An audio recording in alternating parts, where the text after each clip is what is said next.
I am Arcana Vani, your inner voice. Let us begin.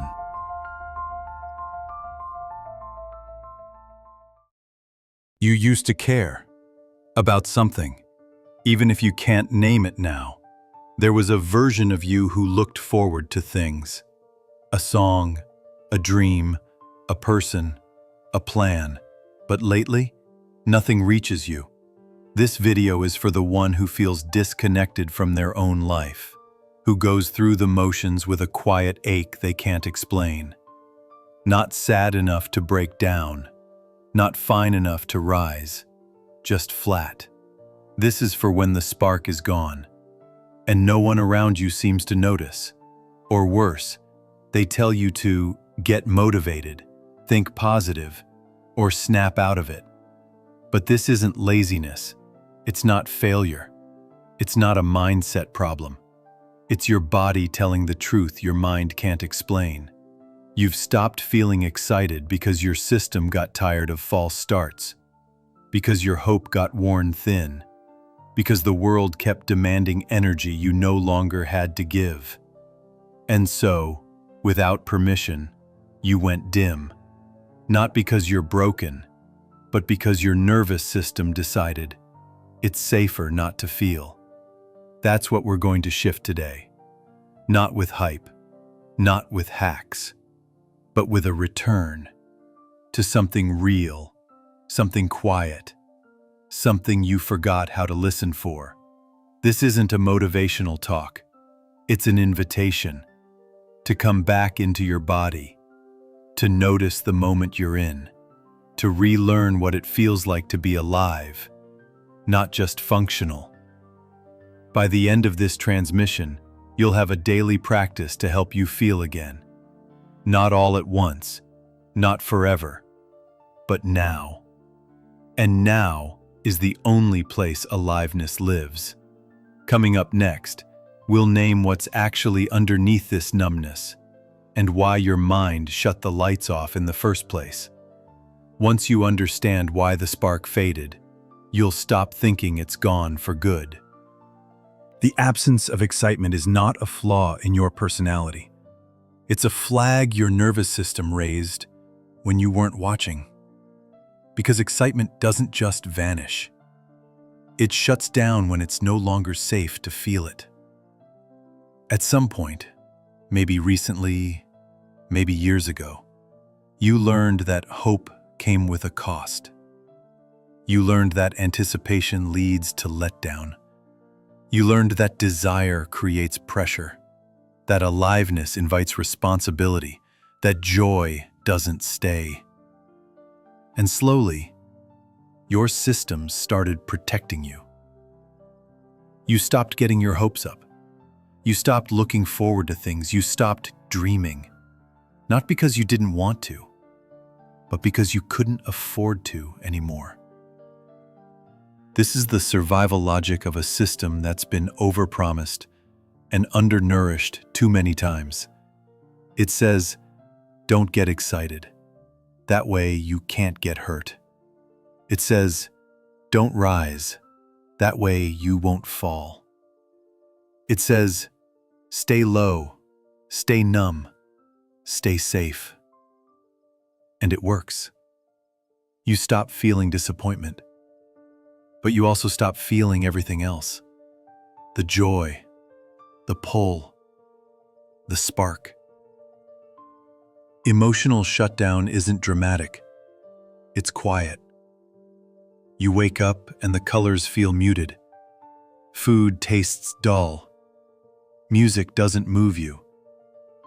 Even the things you once loved, they're just fine. This isn't a mindset issue. This is biology. Your nervous system is smart. It's trying to protect you from further emotional volatility. But the longer you stay in this shutdown loop, the more disconnected you become from your own life force. And that's the real cost. Because it's not just about missing joy. It's about missing yourself. You begin to forget what it felt like to want something, really want it. You forget what excitement feels like when it's not tied to anxiety.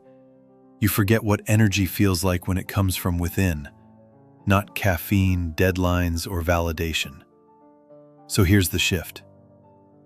You're not apathetic. You're not lazy. You're not low vibe. You're guarded.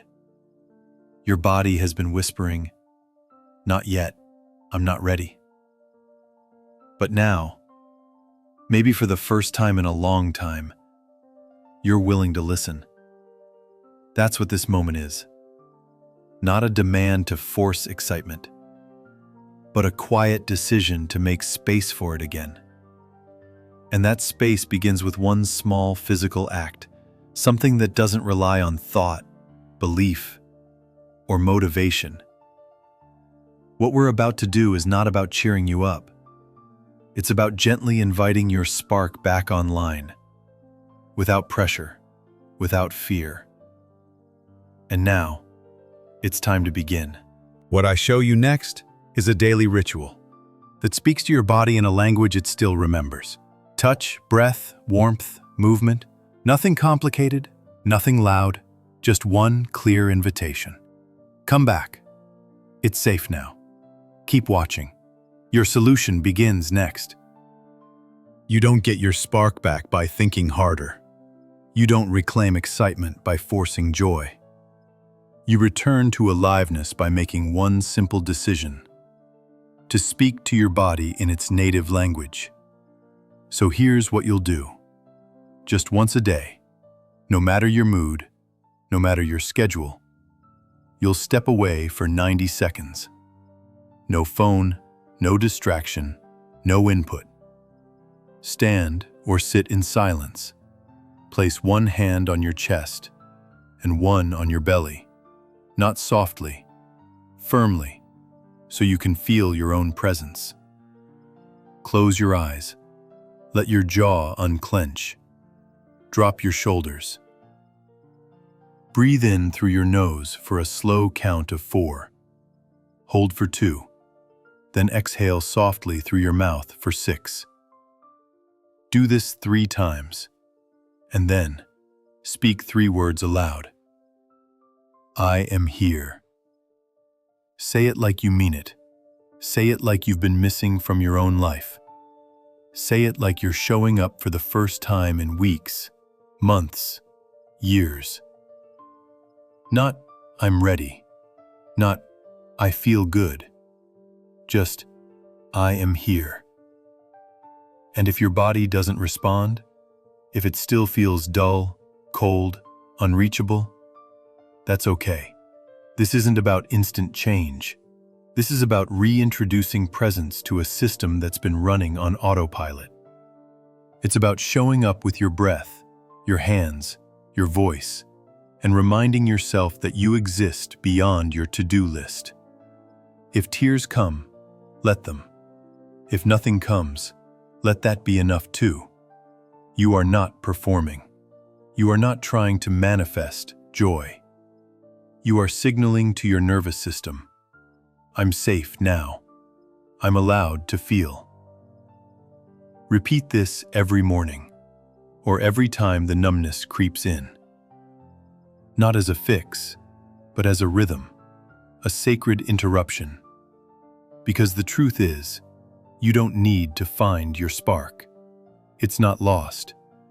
It's waiting underneath all the survival strategies, underneath the performance, underneath the part of you that decided it was better not to feel at all.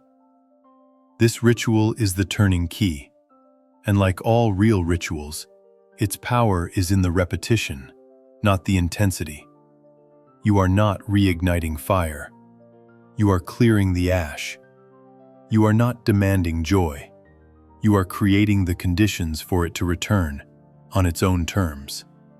This is how you rewire the memory. This is how you break the loop, by choosing presence on purpose. Keep watching, because what happens next is quieter than you expect, and far more powerful. Coming up next, we enter the stillness after the ritual, where you begin to feel, gently, the return of something you thought was gone for good. After the ritual, don't rush. Don't check your phone. Don't ask yourself if it worked. Just stay.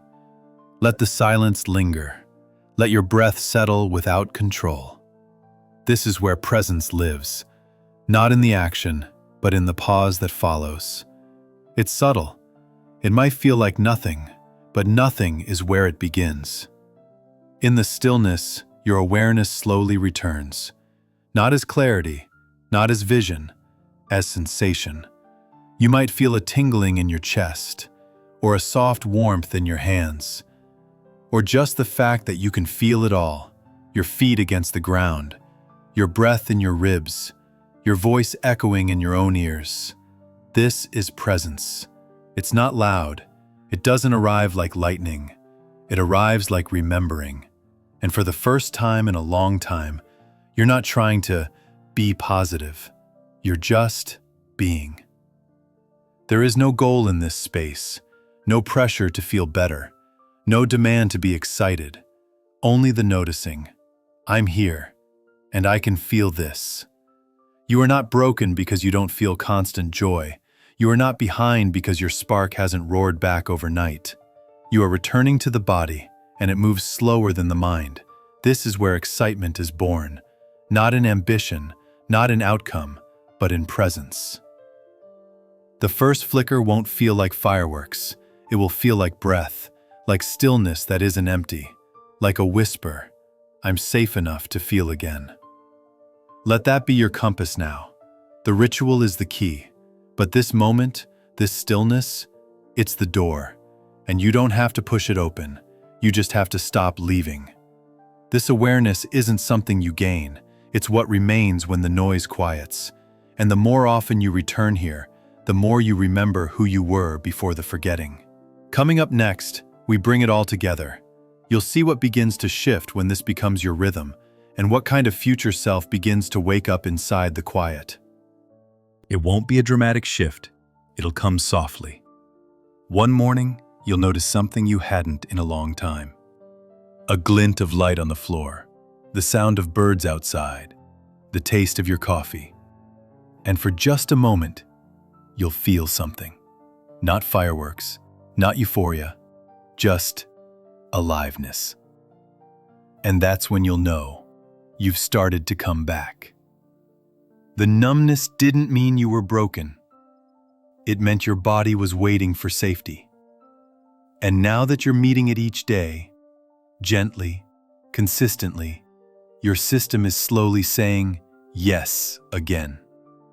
You don't need to chase passion. You don't need to engineer purpose. You just need to keep showing up to the present moment until your spark recognizes it as home again. This isn't about getting back to who you used to be. It's about becoming the version of you who no longer needs to hide from feeling. To recap, each morning or anytime the fog sets in, place one hand on your chest, one on your belly. Breathe in for 4, hold for 2, exhale for 6. Repeat 3 times, then speak aloud. I am here. Let it be simple. Let it be real. Let it be enough. You're not performing the ritual. You're returning to yourself through it. Then do your second practice. 30 seconds. A pause. A presence. Done wherever you are. In that pause, you remember. You don't have to force excitement. You just have to stop running from stillness. Because in that stillness, you're rebuilding the bridge between who you've become and who you were always meant to feel like. This is how it returns. Not all at once, not like a lightning bolt, but like breath, like warmth, like a quiet flame you learn to tend again. You don't need to become someone new. You just need to return, fully, to the one who remembers. You did not find me by accident.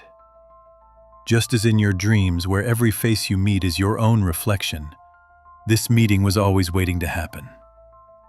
I am Arcana Vani, your inner voice, the part of you that watches behind the thoughts, behind the noise. You have searched in many places, books, teachers, voices outside you. But here, you are not being taught. You are remembering. If these words stir something familiar, then allow yourself to return. Subscribe. Follow. Not to follow me, but to continue this conversation with yourself. Each time you return here, you draw closer to the reunion already unfolding inside you. We have only just begun.